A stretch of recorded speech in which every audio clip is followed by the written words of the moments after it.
Chaque jour, Charles et Carole vous présentent la leçon de l'école du sabbat.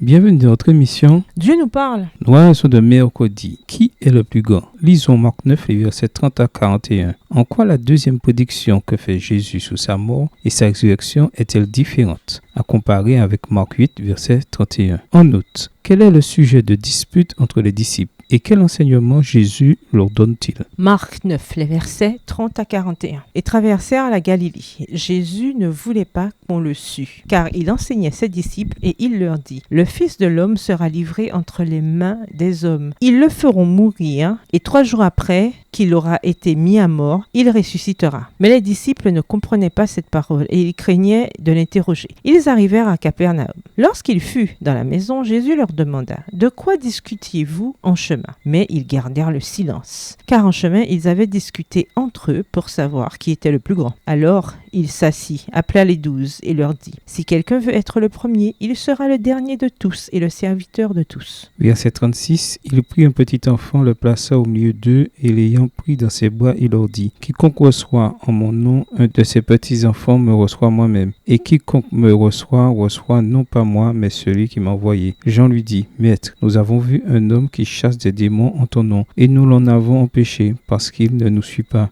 Ne l'en empêchez pas, répondit Jésus, car il n'est personne qui, faisant un miracle en mon nom, puisse aussitôt après parler mal de moi. Qui n'est pas contre nous est pour nous. Et quiconque vous donnera à boire un verre d'eau en mon nom, parce que vous appartenez à Christ, je vous le dis en vérité, il ne perdra point sa récompense. Marc 8, le verset 31. Alors il commença à leur apprendre qu'il fallait que le Fils de l'homme souffrit beaucoup, qu'il fut rejeté par les anciens, par les principaux sacrificateurs et par les scribes, qu'il fut mis à mort et qu'il ressuscita 3 jours après. Dans la première prédiction, Jésus fait référence à ceux qui le rejetteront et le tueront. Dans la deuxième prédiction, Jésus fait référence au fait qu'il sera trahi. Le traître n'est pas identifié à ce moment-là, mais le lecteur sait déjà qui il est. Voir Marc 3, verset 19. À nouveau, le Seigneur fait référence au fait qu'il sera tué et ressuscitera après 3 jours. Mais les disciples semblent encore moins intéressés par les détails de cette prédiction que par ceux de la première. Une nouvelle malvenue ne favorise pas les conversations. Dans Marc 8, le verset 27,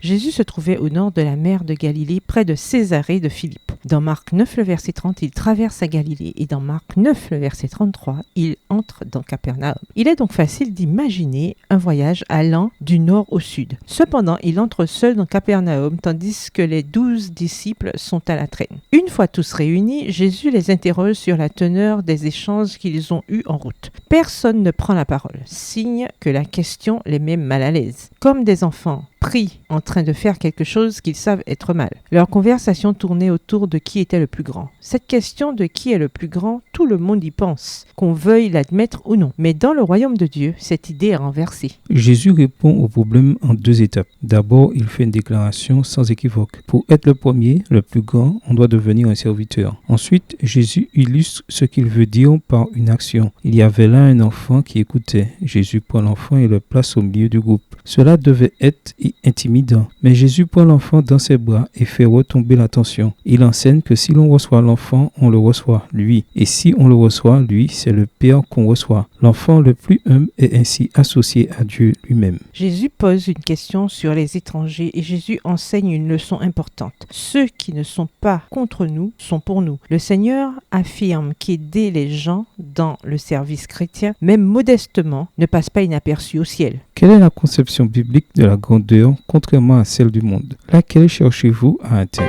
Au revoir. Et à demain si Dieu veut. Dieu nous parle.